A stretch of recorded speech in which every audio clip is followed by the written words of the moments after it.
All right, everybody. Good afternoon. Happy Thanksgiving once again. And we've got our Thursday injury report. And I'll just go ahead and say this now. I'll just go ahead and lead with this one. It's not good. I'm not happy with what I see. Maybe they're giving some players a little bit of extra time off because it's Thanksgiving. Maybe they're taking it easy. I don't know, but with the information that we have from both teams, it's not looking great. And don't get me wrong, this Jets team is bad, and you should be able to beat the Jets without all your pieces. But there does come a point where you lose too much, and you're actually liable to drop a game like this. So we're not far away from that point. And obviously, we got one more day of practice to get through tomorrow before we know anything for sure. But this is not. This is not exactly what I wanted to see today, and I'm not super excited right now, just because I'm looking at this matchup. I'm thinking about how all these things come together, and I'm like, yeah, this is not what I was hoping for. So John Boyle has the latest. Let's take a look here. So we've got a DNP list that got longer, which you never like to see that. Now, one of the guys who joins the did not participate list is Jonathan Hankins, who got a rest day, so that's whatever. And another one of the guys who got added to the list was Abe Lucas, which he's probably going to get a lot of rest days on practice just because he's still coming back from the injury. And I don't think that is indicative of any danger of him missing a game or anything like that. So that I'm not so worried about. And Brady Russell did backslide a little bit. He went from limited participation yesterday to did not participate today. But that could be again a rest thing, and also he doesn't play that much, so okay. Not worried about that. The two guys who actually came off the DNP list were Jaron Reed, who got a rest day on Wednesday anyway, so we weren't worried about that, and AJ Finley, who probably isn't going to play, period. So the real problem here are the guys who remain on the DNP list, and this is kind of a brace for impact moment potentially. Tyler Lockett remains out of practice. So does DK Metcalf. So does Leonard Williams. Now, if you want to blow off Leonard Williams because he's an older player, he's a veteran, and he missed a lot of practice last week and he still played and played incredibly well, okay, maybe. I could see that. But Lockett and Metcalf, I can't really put a happy face on that one. Now, with Lockett, I guess you could say the same thing that you said about Leonard Williams. You could say that, hey, he's a veteran. He's old. They're giving him extra days off. It doesn't really mean anything. They're making sure that he's got enough in the tank to be able to play on Sunday. Maybe. Maybe. It's possible. We are getting later into the season here. I guess I can see it. But DK Metcalf, he's in his prime. He's entering his prime. He should not be missing practices unless there's a good reason for him to. And I'm a little bit concerned now. This team is going to have a very hard time surviving with no Metcalf and no Lockett. They're already 0-2 this year without Metcalf. I know Lockett isn't producing big numbers, but at the end of the day, even when he's not producing big numbers, he's still a guy who's there when you need him. And I can tell you right now that Jets secondary, some really good cornerbacks on that team. I know Sauce Gardner's not having his best year, but he's a very good player. DJ Reed's really good player. If we do not have Lockett and Metcalf, JSN might get triple teamed, and I don't think our other players are going to be able to reliably beat single coverage. Bobo, I mean, you can get a couple plays a game. Bobo's gonna in that scenario. I'm sure Bobo would make a few catches, and Cody White probably would too, and maybe Derek Young. But there's really not a lot going on at the receiver spot after JSN at that point, and JSN is a slot receiver at the end of the day. That's where he gets most of his production, and his ability to affect the game is at least somewhat dependent on a player like DK Metcalf taking a lot of defensive attention. So I'm going to say it right now. If we don't get better news tomorrow, I'm not going to be feeling so good about Sunday.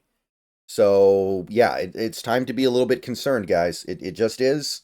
Wish I had better news, but I need better news from the team. Now, the silver lining, I guess, is that I haven't heard anything from the organization about how this is something they think is serious. We haven't heard Mike or Grubb come out and say, "Hey, we think that Metcalf has a serious problem and he's going to miss some serious time here." So the fact that they're kind of nonchalant about it might be good news, but this is two practices now. We got to start treating this a little bit seriously. So I'm concerned. I got to be at least a little bit concerned. We'll get news tomorrow. Hopefully it's better. But right now, it doesn't feel great. And then you have the Leonard Williams thing on top of it, where, yeah, he'll probably play, but are you really going to count on him to play at that level again, missing all this practice?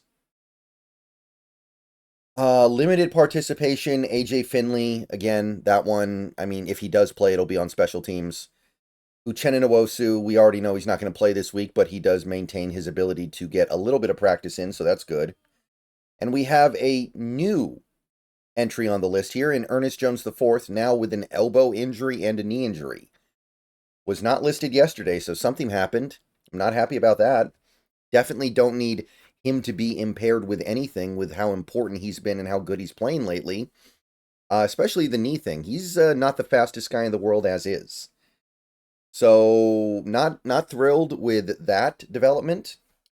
And full participation, I mean, okay, most stuff stayed on the same track, right? We got Jaron Reed and Laken Tomlinson coming off of the rest days that they got. They're good. They're fine. Noah Fant remained a full participant, so it looks like he's more than on track to play. Chenault remains good to go. Pharaoh Brown, good to go. Draymond, Rayshawn, Stone Forsythe, they're all still on track. They're all still on the right path here, so that's good, right? But there's a lot going on here that I'm not into. I am not into watching this offense with no Metcalf and no Lockett. I am not into that against this Jets team that does have some pretty serious talent on that defense. It hasn't always looked great this year, but even, despite everything, this Jets defense hasn't been bad this year. They've been about average, and given how bad their offense has been, I think that's actually somewhat commendable. I don't need to be dealing with a shorthanded Seahawks offense. We already are kind of stretching it with how bad this offensive line is. We don't need the receiver core to be dropping off to the point where they're not much better than the offensive line. We're already stripping it pretty close. So not good stuff here. Just being honest, not feeling the vibes right now. Not feeling good. And I also got to ask, what happened? Lockett and Metcalf were in the game at the end against the Cardinals, right? Did I hallucinate DK Metcalf making a big third down catch on that final drive to put away the game? I don't think so. So what happened? I don't get it. But there's always tomorrow. So let's go over to the Jets side of things now, where things have gotten much better for them. They're not without concerns, but you can see that their injury report has cleared up in a way that ours did not. So, as a Seahawks fan looking at this game, I can say that things are turning towards the Jets much more than they're turning towards the Seahawks. So, not thrilled with that development. Tyron Smith is the one player who didn't participate for the Jets today with the neck injury. And I'm of two minds on Tyron. On the one hand, he's an older player. He's a veteran. They probably give him a lot of days off of practice just because anyway, and then he plays on game day because, I mean, he doesn't necessarily need a lot of practice, but it is a neck injury, right? I mean, you don't mess around with that stuff. Not just as a player, but as a human being, you don't want to mess around with these neck injuries. So he is in some danger of not playing this game at this point, I would say. Again, the Jets have the means by which to replace him with a talented player in Olu Fashanu. He's still sitting on the bench there waiting for his turn. So it's not like the Jets would be destitute without him, but it is worth noting that he remains out of practice. And otherwise, the Jets are kind of getting what they need. Breece Hall was a limited participant today, so that means he's on track to likely play. Maybe he's not 100%, but he'll be most of the way there, if not very, very close to all the way there by the time we get to game day, it looks like. And that changes everything for that Jets offense. That allows them to pass protect better because he's the guy who's good in pass protection in that backfield. And it gives them a really good option out of the backfield as a receiver. That's been where he's made a lot of his bread this season. And that's probably something that the Jets are going to be leaning on heavily in this game. So it looks like Breece Hall's on track. We will see what happens tomorrow, but as of right now, so far, so good. Jake Hansen still limited. Also still limited was Morgan Moses, but again, you're probably looking at him being able to play, and he's another guy who's old. He's another veteran. So they're probably giving him a little bit of a break in practice without any real concern that he's going to miss the game. And then the full participant list, the thing that stands out would, of course, be C.J. Mosley. C.J. Mosley made his way back to the full participant list again after being a full participant yesterday, which means he's probably going to be able to play. Yesterday was like a test, and today would be kind of the indicator of whether or not they passed that test, and they did. So it looks like C.J. Mosley is probably going to be good to go. Malachi Corley, not that he plays that much, full participant. Xavier Newman made his way back to full participant today. He's not a starter.